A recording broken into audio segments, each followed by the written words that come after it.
Well, hello, babe. You are about to hear the first part of a special bonus episode exclusively for my paid subscribers over on Substack.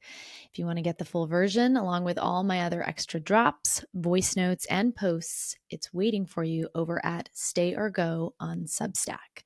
Subscribe to get it all and come join us inside. Now, here's a taste. Ooh. All right, y'all. So, earlier this week, or last week when I recorded the episode for this week and talked about this bonus episode, I thought I knew what this episode was going to be about. And as this week has unfolded, something different has arrived in its place.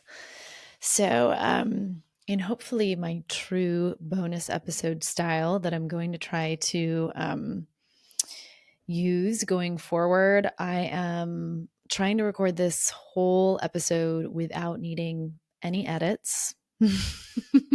So for those of you that, don't podcast, don't get to see the behind the scenes, I, of course, have an incredible assistant that edits all of my podcasts. And there's quite a bit of pauses and brain gaps that happen for me that she ends up editing out. But when it comes to these bonus episodes or even the voice notes that I've been dropping on the Substack, I love getting to make those more raw, more personal, just kind of me, you here at the mic together, unedited. So that's what this bonus episode's going to be like.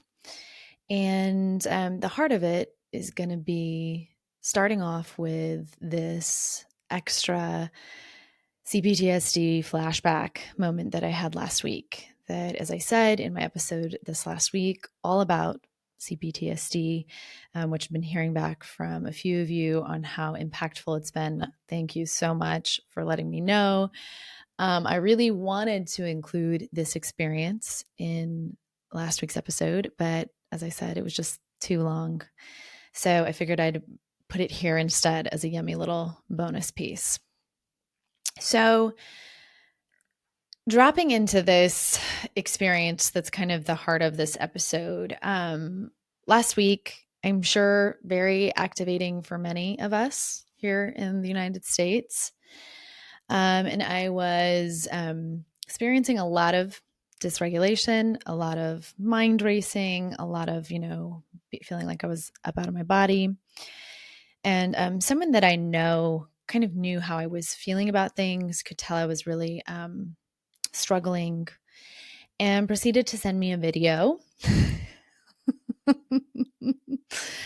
that they knew my stance on what was kind of going on, and they still proceeded to share this video with me.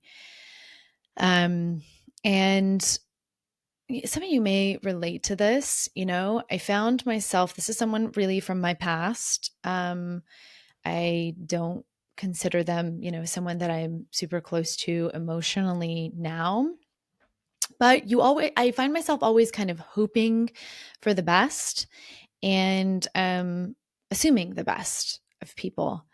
And so when this video came through, I remember kind of being shocked at first around like, why are you sending me this? Like, you already kind of know how I'm feeling about things.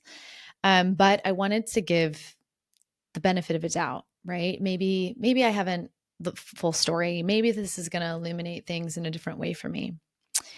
And what I found in that video was a conversation that really underlined a lot of the core belief that I was raised with in Mormonism. So, without going into too many details, because I'm just tired of details this week, y'all, last week, I'm just tired of discussing all of the different details around all of this.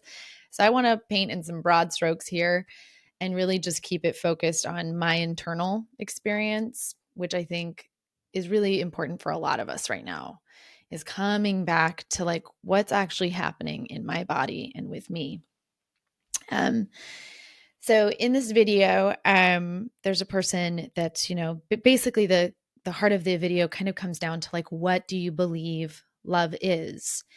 And one of the individuals makes this point where he's like, well, if my sister was asking if I liked her dress or not, and I know she really loves it, I am not going to tell her that I think it's ugly. And the other person kind of came in and was like getting down on this other person for like, oh, well, that's you lying, right? And then proceeds to advocate for this worldview that you should always tell, quote, the truth. And that if that woman was his sister, he would tell her that she needs to worry about what other people are going to think about her in that dress, and she needs to think about what might happen. And I just listening. So first off, the video was a very big trigger for me, and I realized thinking about it post why that was is because this is the heart of what I was raised with in Mormonism. This idea that if I love you, I will tell you what I think you should do.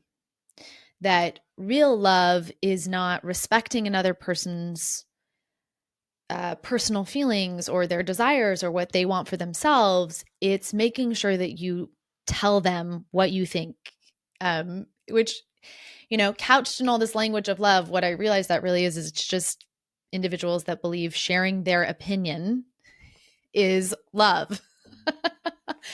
And ultimately, I was raised in a world where, as much as there was this idea that you could make choices and you could choose for yourself, inherent and embedded in all of the other messaging was this very clear directive that was like, yes, you get to pick for yourself, but we all know what the right choice is. So you can pick whatever you want, but just know this is the right choice, right? Always a little like opinion shared there, but just know this is what I think you should do, or this is my opinion about what you're going to do.